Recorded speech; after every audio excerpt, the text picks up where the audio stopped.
Okay, I want to talk about the convolution integral now, and it's, if you have an ordinary differential equation of this form, oops, I keep forgetting to turn my pen back on. Okay, of this form here, you can find this function that here's the u variable on one side of the equation, the y variable on the other side of the equation, that this is a convolution. Y equals the convolution of h with u.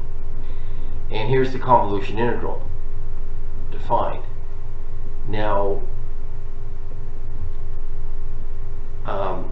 it goes through some of the proofs. It's lambda is just a change of variables, by the way. The variable of integration of the inner integral and the variable of integration of the outer integral is t. So go through the proof. So we got the convolution of two functions. The transform of the convolution is just the product of the transforms. So now we have an example where we're trying to find capital Y. And we have this kind of equation here. Well, the integral is a convolution of t and y, and they both sides equal t. Take the Laplace transform of both sides, and we know the Laplace transform for this is this. We know the Laplace transform for this is this. So we can solve for y now, algebraically, capital Y. And now we can go back and get little y. That would be the inverse transform, taking this and inverse transforming it. Okay, so let's say we have a network response. You V out in the S domain, by the way, S domain is equal to the transfer function times the source voltage. Well, if you know the network function here and the source input, you have the product of two transformations, you'll just have a convolution integral that you inverse transform the two, and V out, little v this time, function of time, is equal to this equation, and then we just perform the integration.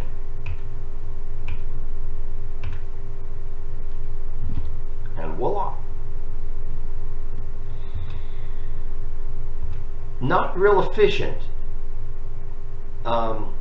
It could be useful in special cases. Here's a little different application for it. You don't know, unknown system. You don't know this, but you know V in and V out. You can measure, you put in V in and you can measure V out. Okay, so we get the pulse response. We put in a pulse, a delta function over V in. The Laplace transform of that is this. So this would be the V out in the S domain and V out of t in the time domain. So we're going to measure little h of t. Okay. Now, other inputs then would be the convolution of the two. Convolution of little h times V in.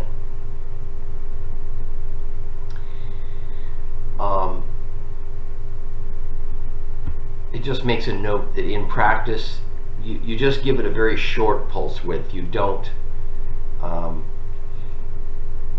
if it's short enough, it approximates a delta functional. That's where the engineers are, we can get close enough. Step response. Look at the step response. And the V out is going to be the Laplace, the transfer function over S in terms of in the S domain, the Laplace transform of V out. Okay. we're going to get the product, LaPlace, the product of two transforms, and so we get h of t is equal to the derivative. When we transform it back, we get this.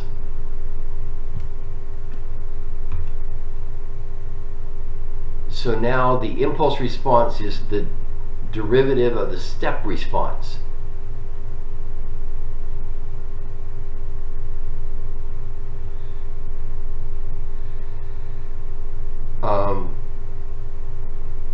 And then you can get h from that.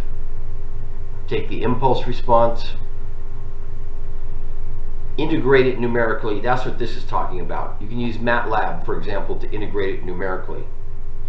And yeah, here you go. Use this integral. Integrate numerically if you have to.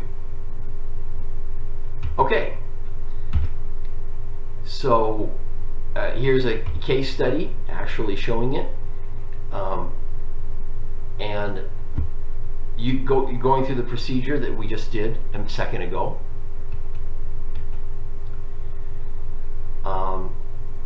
Testing of the model, so the samples of input signals. Here's an input signal, and what does it predict? What does the model predict? So it's just going through different cases of circuits to use this technique to, and they're approximating the integral by a sum. You'll notice. Notice that they're using this technique to design a bandpass filter, a low frequency pass, high frequency reject.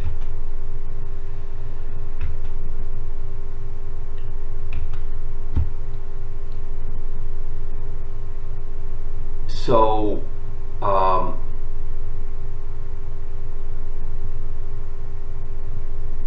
basically the initial value theorem that there.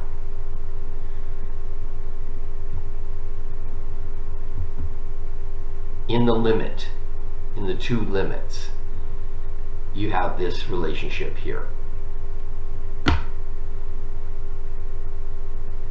Okay, and they prove it, and they go through and prove it. Math proved all that stuff.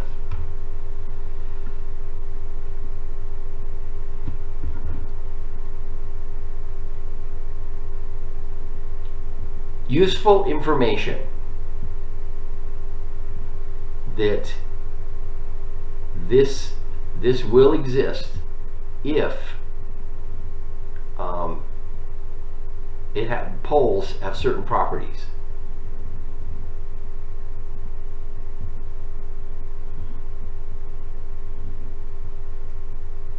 Which is a way of saying that it's bounded. Final value is bounded.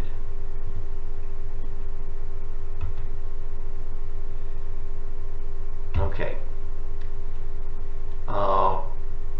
So it's going through another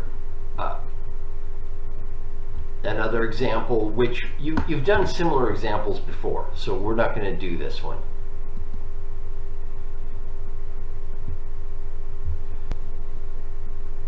I'm going to end here where we started at, solving a circuit for using Laplace transforms to solve for a circuit equation. And I showed this at the very beginning. I showed this at the very beginning, not just now. I started out by saying, this is why Laplace transforms are useful. General strategy, find the transfer function, the differential integral equation, and convert it to algebra using the transform, and then manipulate solve it for the variable of interest, solve for the variable of interest, and then do an inverse transform. And the table of transforms is in this slide. Okay.